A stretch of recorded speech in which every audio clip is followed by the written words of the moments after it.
ก็เพิ่นสรุปเรียบร้อยแล้วก็ทางผู้ที่ว่าเป็นผู้ที่ทางน้องไส้เพิ่นก็ขออันยอมมาแล้วว่ามันจะว่าแล้วก็เพิ่นก็ยอมผิดเสียนะขอโทษบ่ผิดแม่นยอมผิดแล้วก็ขอโทษอ่าแจ้งกันขอขมาทางบ่เตียงเพิ่นแล้วแต่งขันห้าขอขมาเรียบร้อยขอโทษเรียบร้อยโดยในส่วนทางน้องไส้เนาะโดยที่ว่าคุยกันลงตัวเรียบร้อยแล้วนี่นะทางน้องไส้เพิ่นก็ขอโทษทางอันบ่เตียงเพิ่นแล้วแต่ว่าบ่ได้ถ่ายคลิปบ่แต่บ่ให้ถ่ายคลิปในตอนนั้นน่ะเพิ่นตอนเพิ่นคุยกันนะโดยว่ายันมีเสียงที่คำพูดแห้งเสียนะในตอนนั้นน่ะเพิ่นบ่ให้ถ่ายคลิปเสียนะแต่ว่าเฮาคุยกันลงตัวแล้วก็จังมาสรุปเสียนะจังเปิดคลิปใหม่โดยแต่บัดเรื่องดินกับเพื่อนได้ซะบ่แสนเป็นอะไรบัดนี้เรื่องดินกับเพื่อนน่ะแม่นเพิ่นให้ทางอันตัว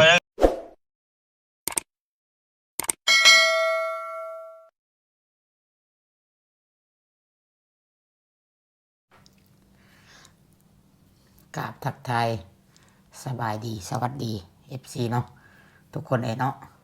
บ่ว่าสิอยู่ฝั่งไทยฝั่งลาวและก็อยู่ต่างประเทศเด้อพี่น้องเด้อติดตามกันต่อพี่น้องเนาะมันก็น่าสนใจอยู่เรื่องนี้เนาะว่าเรื่องเกี่ยวกับเรื่องของ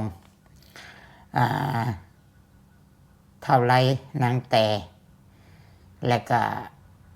เท่าไซนางตุ๊กเนาะน่าสนใจว่าพ่อบ้านแล้วก็ยูทูบเบอร์เพิ่นสิแก้ไขอย่างไรเนาะในเหตุการณ์นี้นะพี่น้องเนาะและก็ที่ดินและก็เฮือนจะตกเป็นของไผเนาะมารุ่นมาชมมาเบิ่งน้ำกันแล้วก็มาวิเคราะห์น้ำกันพี่น้องวิเคราะห์เอาการที่เฮาได้เบิ่งคลิปเนาะแล้วมาวิเคราะห์ว่ามันสิไปในทำนองใดนะแต่ว่าก็มีหลายคนเนาะไปยูทูบเบอร์เนาะหลายคนไปหลายแม่คือว่าเขามาขายข้าวได้เขามาขายข้าวก็เวลาอัดคลิปนี่มีลูกค้ามาหรือใดพี่น้อง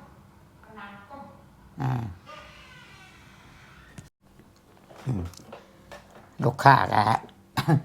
เบิดมื้อแต่เช้าจนค่ำพี่น้องเนาะ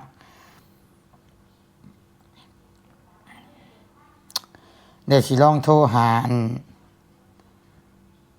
เบาเวียงลงเบิ่งนะพี่น้องเนาะว่าเรื่องราวนั้นมันไปฮอดไสเนาะเป็นจังไดตัดสินได้บ่เนาะเดี๋ยวจังมาล้มกันพี่น้อง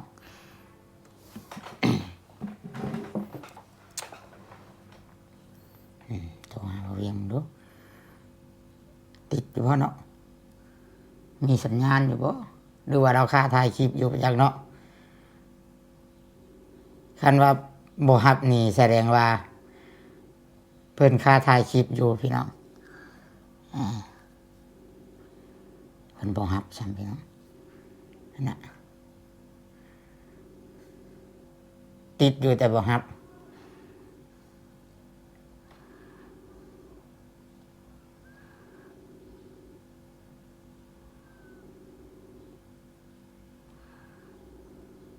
เพิ่นบ่รับโทรศัพท์ซ้ํพี่น้อง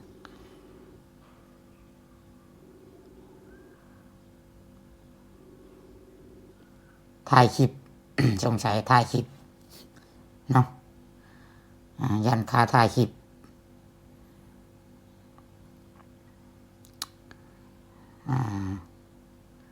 เพราะว่ากำลังชุลมุนกันนะช่วงนี้เนาะคิดว่าโอ้เห็นYouTube ไปหลายคนนี่จะเป็นตะม่วนอยู่ได้เบิ่งเข้าไปก็ได้พี่น้อง เนาะสบายดีบ่แซนสบายดีเด้อสบายดีสดๆร้อนๆจากเฮือนในบ้านบ่นี่โดยสบายดีเป็นอะไรบ่แซนฮอดใส่เลย อ๋อตอนนี้บ่แมน โอเคแล้วด้วย เป็นอะไรเป็นของไผบาด เลยไปเข้ารถจนเข้านึง อ๋อโอเคโอเคบ่แซน เพิ่นคุยกันโอเคแล้วตกลงกันแล้ว เป็นอะไรบ่แซน คือมันเด้อ อ่า โดย กำลังเล่นเมื่อกี้นี่แหละเจ้า โดย เมื่อกี้นี่ โดยบ่แซนเพิ่นว่านั่นได้น่ะ แล้วกะเพิ่นสรุปเรียบร้อยแล้วกะทางผู้ที่ว่าเป็นผู้ที่ทางน้องไส้เพิ่นกะขออันยอมมาแล้วว่ามันจะว่าได้กะเพิ่นกะยอมผิดเสียนะ ขอโทษบ่ ผิดแม่นยอมผิดแต่ก็ขอโทษ อืม แจ้งกันขอขมาทางบ่เตียงเพิ่นแล้ว แต่งขันหาขอขมาเรียบร้อยขอโทษเรียบร้อย โดย อ๋อ ในส่วนของทางน้องไส้เนาะ โดย ที่ว่าคุยกันลงตัวเรียบร้อยแล้ว นี่นะทางน้องไส้เพิ่นก็ขอโทษทางอันบ่เตียงเพิ่นแล้ว แต่ว่าบ่ได้ถ่ายคลิปบ่แต่บ่ให้ถ่ายคลิป ในตอนนั้นน่ะเพิ่นตอนเพิ่นคุยกันนะ โดย แต่ว่ายันมีเสียงที่คำพูดแห้งเสียนะในนาตอนนั้นน่ะเพิ่นบ่ให้ถ่ายคลิปเสียนะ โอ้ แต่ว่าเฮาคุยกันลงตัวแล้วก็จังมาสรุปเสียนะ จังเปิดคลิปใหม่ โดยแต่ว่าตอนนี้น่ะเพิ่นสรุปแล้วโอเคแล้ว โอ้ยพี่น้อง แต่ว่าก็บ่ได้มีหยังกันตอนที่ว่าคุยกันก็บ่ได้มีปากเสียงหยังกันเลย คือไปได้ดีเลย ถือว่าต่างคนต่างใจเย็นได้มีเหตุผลแล้วบัดนี้ แม่เพราะว่าทั้งประเทศเพิ่นถ่ายอยู่เพิ่นถ่ายเอาเป็นหลักฐานไว้ แต่ว่า โอ้ มันก็ไปได้ดีเลยอะนะบ่ได้มีหยังตอบโต้แบบว่าคันคุณแฮงสินะ เพราะว่าหลายคนอยู่ในเหตุการณ์แต่ก็มีผู้รักผู้ใหญ่มันก็เลยเฮ็ดให้เย็นลงได้บัดนี้เนาะ โดยโอเคทุกอย่างได้ตัวเอง แต่บัดเรื่องดินกับเพื่อนได้ซะบ่แสนเป็นอะไรบัดนี้ เรื่องดินกับเพื่อนน่ะแม่นเพิ่นให้ทางอันตัวยังมีชื่อน้องแต่อยู่ ยังมีชื่อน้องแต่คือเก่าเนาะ ยังมีชื่อน้องแต่คือเก่าเพราะว่าเพิ่นทางผู้ใหญ่เพิ่นคุยอบรมกับผู้ใหญ่เด้เพิ่นอันนี้คือผู้ใหญ่เพิ่นตัดสินเองเด้ บ่แม่นว่ายูทูบเบอร์เป็นคนตัดสินเนาะอันนี้เนาะ บ่คือผู้ใหญ่เพิ่นตัดสินเอง ผู้ใหญ่อยู่ต่างประเทศผู้เนาะผู้เพิ่นช่วยเนาะ แม่นเพราะเพิ่นล้มสายกันอยู่อะนะ เอา ผู้ใหญ่เป็นผู้ตัดสินว่า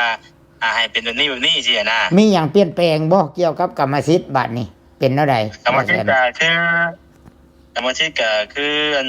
ทาง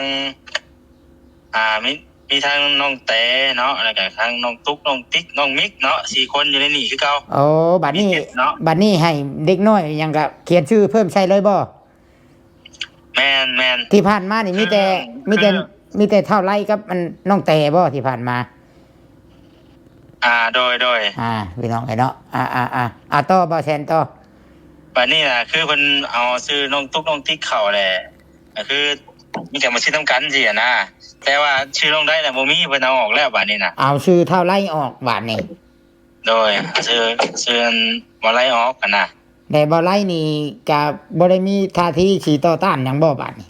บ่เพิ่นยอมรับผิดทุกอย่างเลย เพิ่น สิ่งที่ว่าทางบ่เตียงเข้าไปมื้อนั้นก็คือเพิ่นคือแบบว่า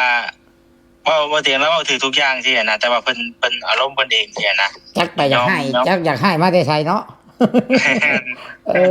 พี่น้อง โอเคทุกอย่างแล้ว บัดนี้นี่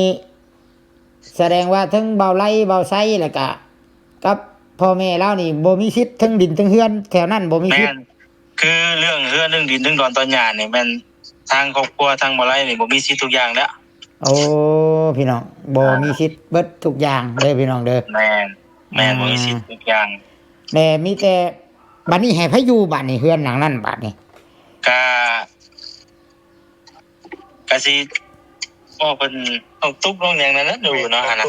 สรุปแล้วบ่น้องตุ๊กอยู่กับเท่าไซ คือ กับ ใครจะอยู่ก็ได้นะเบา โอ้ เพราะว่าในชื่อนี่มีบ่ได้เด้ แต่แบบว่า น้องแต่น้องตุ๊กน้องติ๊กน้องมิกนี่มันมีชื่อบ่ได้เด้ แต่บ่ให้ มี มี ร่วมกันว่าซั่นซะ แต่บ่ให้มีปัญหาบัดนี้เนาะบ่ให้มีปัญหาคือเก่า แม่นบ่มีปัญหาคือเก่าสินะ อ้าวบัดนี้เท่าไรนี่สิได้ออกไปอยู่กับเมียใหม่บ่บัดนี้ ตัวนี้ก็เพิ่นก็ยังเพราะเฮาก็บ่ได้ถามมันนี่ว่าเพิ่น หรือว่า สิเป็นแบบ หรือว่ายังมีสิทธิ์อยู่คือเก่าบ่เท่าไร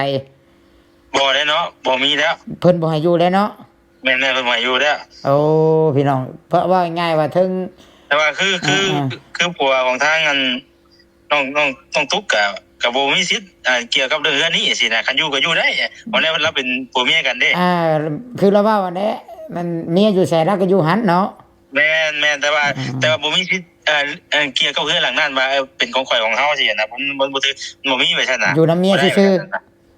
แม่น อยู่เบิ่งเมีย แต่ว่า เนาะ อยู่นำลูกนำเมียสินะ อ่าแต่ว่าเคลียร์กันเรียบร้อยจบแล้วบาดนี้ โดย และให้เพิ่นให้ เพิ่นให้ยูทูบเบอร์ไปถ่ายคลิปเพิ่นอยู่บ่บาดนี้แบบว่านับแต่นี้ต่อไปคือเก่าอะนะ คือสิบ่นั่นแหละคือสิบ่ได้แล้วเพราะเพิ่นก็บ่พร้อมที่สิให้ทายสินะ โอ้แต่ว่าเคลียร์ให้มันจบมื้อนี้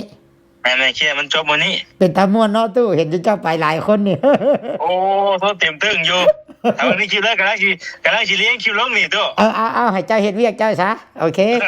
โอเคเด้อ พอดีกำลังถ่ายมาแล้วพอดีปุ๊บแล้วก็เลยว่าสิเลี้ยงคลิปให้พี่น้องเบิ่งผลสรุป เอาเข้าใจโอเคสบายดีบ่แซน โดยมีแต่ว่าอัน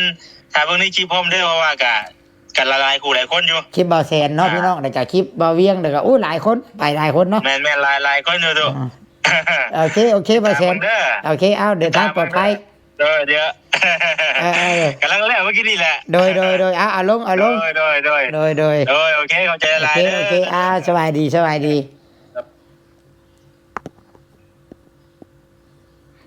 พี่น้องเนาะสดๆฮ้อนๆในใดถึงสิบ่ได้ไปเฮาก็ เฮาก็มีสายลับอยู่ โทรไปหาเบาแสนพี่น้องเนาะโทรไปหาเบาเวียงสงสัยกันยังวุ่นในการตัดคลิปเอาคลิปลงเลยเนาะเพราะว่า FC ก็ถาเบิ่งได้พี่น้องเอ้ย FC ถาเบิ่งบัดนี้ก็หลายคนไปแบบไผเอาลงกับผู้นั้นไว้กับ FC กับเขาเบิ่งสินะพี่น้องเนาะผลสรุปเนาะเดี๋ยวสิมาวิเคราะห์กันบัดนี้พี่น้องวิเคราะห์ออกมา คร่าวๆก็เดี๋ยวพี่น้องคิดว่า ที่แรกตุซิดนี่คิดว่าทั้งครอบครัวเพิ่นสิสู้หรือว่าซูซี่เอาเนาะบ่แม่นเนาะอาจสิคิดได้พี่น้องอาจสิคิดว่าและก็สำนึกผิดว่าสิ่งที่เฮ็ดลงไปนะเนาะมันก็สิดุดไปมันก็ห่วยซ้ำดุดไปเหยียบน้ำเหยียบตะปูอันนี้เนาะเพราะว่าก็บ่ได้พ่วงพุ่นเพียงพี่บ่ได้ว่าไผผิดไผถูกว่าไผชั่วบ่ดีพี่น้องเบิ่งตามเนื้อผ้าเบิ่งตามคลิปนั่นแหละเนาะก็สรุปง่ายๆก็บัดนี้น้องไซเนาะก็ได้ขอขมาว่าซั่นเด้พี่น้องเอ้ยขอขมาขอโทษในการถ่ายคลิปนี่คือสิบ่ได้มีต่อคือสิบ่ได้ถ่ายต่อว่าซั่นบ่แซนว่าเนาะนี่แหละมันคือผลของการใจห้อนหรือว่าเรื่องราวมันเป็นอะไรเฮาก็บ่ฮู้เนาะว่าเข้าไปแล้วมีเกิดหยังขึ้นจังว่าเก็บกดมาปานนั้นจังระเบิดเฮาก็บ่ฮู้ดอกแต่ว่าเว้าในสถานการณ์ที่ว่ามันเกิดขึ้นเนี่ยก็เห็นและบัดนี้นี่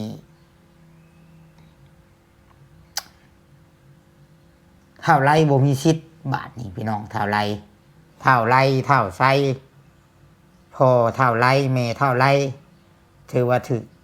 บ่ให้รบกวนในเฮือนในที่ดินหลังนั้นเนาะก็คิดว่าผู้ใหญ่ตัดสินถูกอยู่เนาะในส่วนของผู้ใหญ่เพิ่นก็เฮ็ดถูกอยู่เนาะเพิ่นก็บ่ได้ว่า สิเอาคืนหรือว่าดึงคืนแต่เพิ่นก็ยังปะให้เป็นมูลเป็นมั่งของเด็กน้อยนั่นคือเก่าเนาะเพราะว่าแต่ว่าชื่อน้องแต่นี่ยังมีคือเก่าได้บาดนี้พี่น้องเอ้ยเนาะชื่อน้องแต่ยังมีคือเก่าส่วนถ้าไรอาจสิบ่มีสิทธิ์ได้อยู่หันแล้วบาดนี้อาจสิไปอยู่น้ำเมียใหม่บ่บาดนี้หรือว่าในใดเนาะตัดปัญหาวันใช่แต่ถ้าใช้นี่อาจก็สิยังได้อยู่คือเก่าเนาะอาจสิยังสิได้อยู่คือเก่าบาดนี้ได้อยู่กับเมียแหละแต่บ่มีสิทธิ์ว่าใช่แต่บัดนี้นี่ เคลียร์ปัญหากันจบเป็นที่เรียบร้อยแบบนี้พี่น้องลองมาวิเคราะห์เบิ่งบาดนี้หลังจากนี้สิเป็นจังไดคิดว่าถ้าน้องตุ๊กพาผัวอยู่เนาะจากสิบ่มีปัญหาหยังบาดนี้ถ้าน้องตุ๊กบ่ขึ้นมาอยู่ถ้าถึกผัวข่มเหงก็สิคือเก่าได้อีตนอยู่เนาะน้องตุ๊กนี่ยันบ่แพ้ผัวยันปู่ย่าเนาะพี่น้องว่าง่ายซะแฮงกระเต็กน้องแต่ผู้เป็นเอื้อยผัดบ่ได้อยู่บัดนี้อยู่ไกลบัดนี้พ่อก็บ่ได้อยู่อีกช้ำโตผู้เดียวแหละน้องตุ๊กคันปู่ย่าแพงผัวแพงใครอยู่เนาะน้องแต่เอื้อยผู้เอื้อยไปอยู่ไกลผู้พ่อก็อยู่ไกลบ่มีรักหมั่นบัดนี้บ่มีผู้เฮ็ดให้ตาดองในดองเจียมยำเนาะก็จากหู้รายละเอียดคักๆก็ต้องคลิปผู้เพิ่นไปนำผู้แหละเนาะข่าวเว้าแซนเว้าเวียงพี่น้องเนาะแต่เฮาก็ติดตามข่าวๆเนาะถือว่าเรื่องนี้ก็จบลงด้วยดีเนาะเพราะว่าตุชิตเบิ่งจากพ่อบ้านถือว่าโอเคเด้ตุชิตชมเชยแล้วก็ย่องพ่อบ้านมีทัศนคติแล้วก็มีการตัดสินที่ บ่ลำเอียงเนาะบ่ลำเอียงแล้วก็ถูกต้องเนาะตามกฎหมายบ้านเมืองอยู่เนาะสังเกตเบิ่งก็เราก็บอกสอนในทางที่ดีเนาะเราก็บอกสอนไปในทางที่ดีที่แรกพังคลิป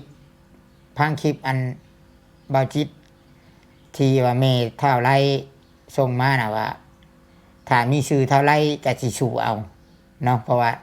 ชื่อเท่าไรก็มีแต่ชื่อนังแต่ก็มีแต่สู้เอาแล้วสู้เอาแล้วเราสิเว้าเหตุผลว่านังแต่นี่อาจสิว่าไปมีผู้บ่าวบ่หนีบ่แต่บ่อยู่บ่ยอมรับความจริงนี่แหละกรรมสิทธิ์สิตกเป็นของเท่าไรสินะทีแรกนะคิดว่าแต่เราก็อาจสิทบทวนใหม่ได้เนาะอาจสิยอมผิดยอมแม่นแล้วก็จบลงด้วยดีบาดนี้จบลงไปด้วยดีพี่น้องเลยเนาะแต่ว่าบ่ให้ถ่ายคลิปตอนลงกันเนาะนี่แหละพี่น้องก็อาจจะเป็นบทเรียนเนาะหนังละครเรื่องนี้หรือว่าเหตุการณ์อันนี้ก็สิสอนให้แม้กระทั่งยูทูบเบอร์สายบุญเฮาเป็นบทเรียนฮู้และก็แม้กระทั่งผู้ใหญ่นำพี่น้องเนาะเหตุการณ์ตัวนี้สอนให้ทุกคนระวังตัวแล้วก็เป็นบทเรียนแม่นว่าเฮาใจบุญแม่นว่าเฮาอยากซอยและก็แม่นว่าเฮาก็บ่ฮู้ดอกอนาคตว่ามันสิเกิดหยังขึ้นเฮาซอยผู้นี้ไปเนาะเข้าใจอยู่แต่เฮาก็ต้องแบบว่าให้มันรัดกุมขึ้นนะว่าง่ายซะการที่เฮาสิซอย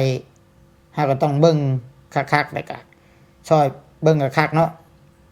ในเมื่อแบบว่าสิซอยอะไรกะในบทสัญญาในบทบันทึกใบซื้อขายเนาะพอบ้านตาแสงเพิ่นเซ็นจำกาคือเฮานี่เป็นสมมุติว่าคือตัวซิดนี่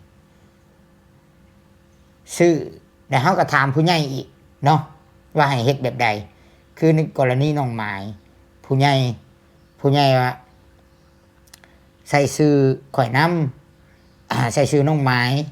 แล้วก็เขียนหมายเหตุว่าห้ามขายทุกกรณีนอกจากว่าข่อยไปเซ็นอนุญาตยินยอมได้ถ้าข่อยเซ็นอนุญาตว่าขายได้แหละเราจังขายได้เด้น้องหมายนะถ้าว่ามีปัญหาอย่างใดพี่น้องเนาะหรือว่าวันนี้เราสร้างปัญหาเราเป็นคนบ่ดีแล้วเอาคนมามั่วสุมเสพของมึนเมาสร้างความเดือดร้อนให้ณหมู่บ้านนั้นกระทำสิ่งบ่ดีก็ถือว่าถ้ามีมือใดมีแบบนั้นก็ถ้าหลวงแก้วโทรมาก็ข่อยก็จะสามารถไปยึดเอาหรือว่าให้ออกจากหันเนาะได้โดยชอบธรรมได้แต่ก็ข่อยสิยกให้ไผก็แล้วแต่แล้วก็สิถามผู้ใหญ่ว่าสิเฮ็ดแบบใด จะให้มอบให้ทางบ้านเพิ่นเป็นทรัพย์สินของรัฐภาครัฐก็ได้พี่น้องเนาะหรือว่าบัดนี้ถือกรณีที่ผู้ใหญ่ถึกตาและมักได้จากซอยและผู้นี้ถึงว่าสิอนาคตสิเป็นคนบ่ดีก็จ้าปัจจุบันนี้เห็นเป็นคนดีได้จากซอยแล้วก็เฮาก็เว้ากับเพิ่นข้างในแล้วก็จะบ่ตัวคือน้องนุ่นกรณีน้องนุ่นกับบ่าวจีหล่าอยู่บ้านหนองแงวบ่ที่ตุสิตซอยตอนนั้นก็ตุสิตก็บอกได้ว่าน้องนุ่นเป็นจังได